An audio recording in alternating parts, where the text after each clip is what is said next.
अस्सलाम वालेकुम नाज़रीन, साहिबान न्यूज के साथ मैं हूं नाइला भट्टी। सबसे पहले शामिल करते हैं आज की अहम खबर शामिल करते हैं सियालकोट से। हमारे डिस्ट्रिक्ट रिपोर्टर साहिबान न्यूज राना नदीम रजा सियालकोट की रिपोर्ट के मुताबिक सियालकोट कैंट की प्राइम लोकेशन पर स्काई सेंटर के नजदीक the learning tree school system के ज़ेरे साया बच्चों के लिए एक्टिविटी प्रोग्राम का इनकाद किया गया, जिसमें स्कूल इंतजामिया की तरफ से बजरिया गाड़ी अपने स्कूल के बच्चों को सियालकोट के मुख्तलिफ पॉइंट और कश्मीर पार्क सियालकोट ले जाया गया।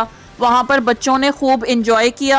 इस मौके पर principal the learning school system Cantt मोहतरमा सोबिया शाह साहिबा ने टेलीफोन लाइन पर बात करते हुए डिस्ट्रिक्ट रिपोर्टर साहिबान टीवी राना नदीम रजा सियालकोट से बात करते हुए कहा, हमारा इदारा शोबा तालीम को इबादत समझकर चला रहा है।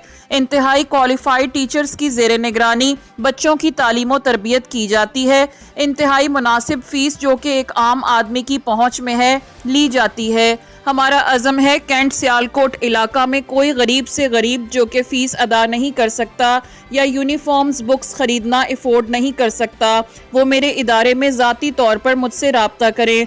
अल्हम्दुलिल्लाह अल्लाह तबारक व तआला के फजलो करम से इस बच्चे की तालीम और तरबियत की जिम्मेदारी मैं लूँगी।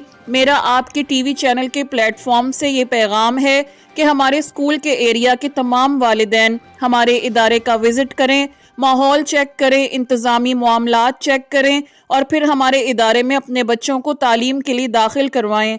आपके बच्चों को तमाम सहूलियात, बेहतरीन तालीम और तरबियत, आला क्वालिफाइड टीचर्स की ज़ेरे निगरानी हमारी सुपरविजन में हम मुहैया करेंगे। आखिर में कहा, अल्हम्दुलिल्लाह मेरे स्कूल टीचर्स की मेहनत और काबिलियत की वजह से हमारे स्कूल का रिजल्ट तकरीबन 99% आया है, जिस पर मैं अपनी टीचर्स की काबिलियत पर इनको अप्रिशिएट करती हूँ।